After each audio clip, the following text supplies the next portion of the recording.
Grenada का पतन, आखिरी आंसू।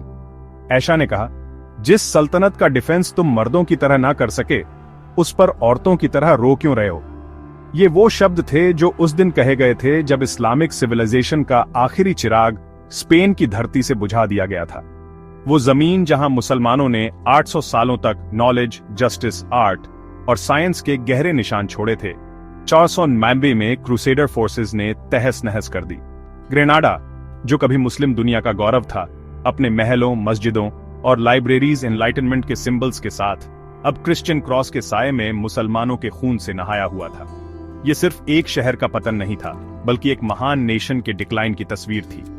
अबू अब्दुल्लाह मोहम्मद अठूम, ग्रेनाडा के आखिरी मुस्लिम रूलर, ने फर्डिनेंड और इजाबेला के सामने हेल्पलेसली सरेंडर कर दिया।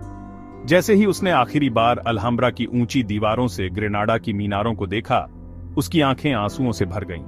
उसकी मां ऐशा, जो कभी एक बहादुर मुस्लिम औरत की मिसाल थीं, अब अपने ही बेटे को कोस रही थीं।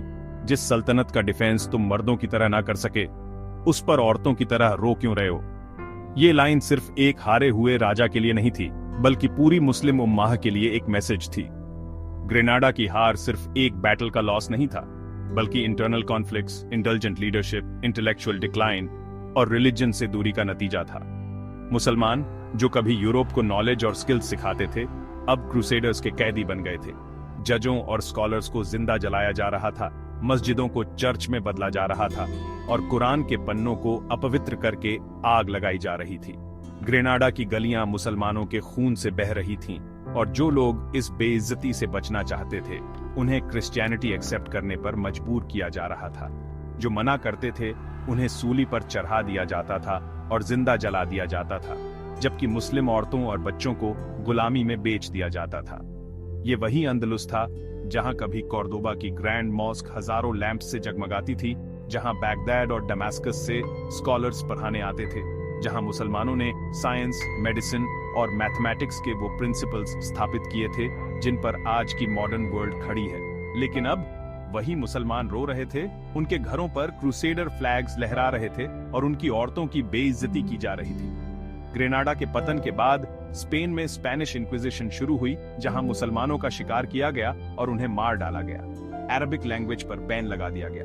इस्लामिक अटायर पहनने पर मौत की सजा थी और मुस्लिम घरों में स्पाइज रखे गए ताकि ये सुनिश्चित किया जा सके कि वे सीक्रेटली नमाज ना PRH रहे हों या अपने बच्चों को कुरान ना पढ़ा रहे हों। अगर कोई सीक्रेटली इस्लाम प्रैक्टिस करते हुए पकड़ा जाता तो उसे सूली पर चढ़ा दिया जाता। उसके शरीर के टुकड़े टुकड़े करके शहर के चौराहों पर वार्निंग के तौर पर दिखाए जाते। ये सिर्फ मुसलमानों की हेल्पलेसनेस नहीं थी, बल्कि उम्माह की डिसयूनिटी, इंटरनल कंस्पिरेसीज और इंडल्जेंट रूलर्स की नेग्लिजेंस का नतीजा था। ग्रेनाडा का पतन कोई अचानक इंसिडेंट नहीं था, बल्कि सदियों की गलतियों का रिजल्ट था। जब मुसलमान आपस में लड़ने लगे, जब नॉलेज से ज्यादा इंट्रीग को इंपॉर्टेंस दी जाने लगी, जब रिलीजन से दूरी बढ़ी और जब लीडरशिप लग्जरी में डूब गई, तो अल्लाह ने उनकी पावर छीन ली। अंदलुस की धरती, जहां कभी अल्लाहू अकबर की सदा गूंजती थी, जहां नॉलेज के लैंप्स जलते थे, जहां जस्टिस का बोलबाला था, जहां महान साइंटिस्ट्स, फिजिशियंस और जूरिस्ट्स पैदा हुए थे, 1492 में एक दर्दनाक कैलेमिटी का शिकार हो गई।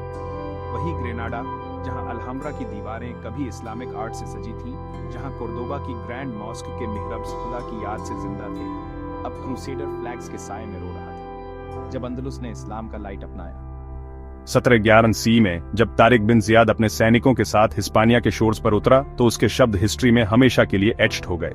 दरिया पीछे, दुश्मन आगे, अब वापसी का कोई रास्ता नहीं, फतह या शहादत। ये वो दिन था जब इस्लामिक बैनर हिस्पानिया, स्पेन की धरती पर लहराया, जब ऑपरेशन की जगह जस्टिस ने ली और जब इग्नोरेंस के अंधेरे को नॉलेज के लाइट से रोशन किया गया। मुसलमान सिर्फ वॉरियर्स नहीं थे, वे सिविलाइजेशन के बिल्डर्स थे। कुछ ही डेकेड्स में अंदलुस का हर शहर इस्लामिक कल्चर, नॉलेज और फाइन आर्ट्स का सेंटर बन गया था। मुसलमानों का गोल्डन एज। कोर्दोबा, यहां दुनिया की सबसे बड़ी लाइब्रेरी एस्टैब्लिश की गई थी, जिसमें लाखों रेयर बुक्स थे। यहां दुनिया का पहला हॉस्पिटल बनाया गया था, जहां पेशेंट्स को फ्री ट्रीटमेंट मिलता था। यहां इब्न रश्द, अल ज़हरावी और जाबिर बिन हयान जैसे महान साइंटिस्ट पैदा हुए थे। ग्रेनाडा, यहां अल्हम्ब्रा के मैग्निफिसेंट स्ट्रक्चर्स बनाए गए थे, जिनकी दीवारों पर कुरान की वर्सेस लिखी हुई थीं। सेविल एंड टोलेडो, ये वो शहर थे जहां एस्ट्रोनॉमी, मेडिसिन, मैथमेटिक्स और फिलॉसफी पर काम किया जाता था। जब यूरोप अंधेरे में डूबा हुआ था, अंदलुस का हर घर रोशन था और इसकी गलियां रात में भी जगमगाती थीं। जब मुसलमान हीडलेस हो गए, लेकिन जब मुसलमान पावर के नशे में चूर हो गए, जब स्कॉलर्स की जगह कोर्ट जेस्टर्स ने ले ली, जब नॉलेज के सेंटर्स कंस्पिरेसीज के हब्स बन गए, जब भाई भाई के खिलाफ हो गया, तो वही अंदलुस जो मुसलमानों के लिए पैराडाइज था, उनके लिए हेल में बदलने लगा। और ये जख्म आज भी ताजा है। मुस्लिम उम्मा वही गलतियां दोहरा रही है। क्या हम अबू अब्दुल्लाह की तरह एक हारी हुई नेशन बने रहेंगे,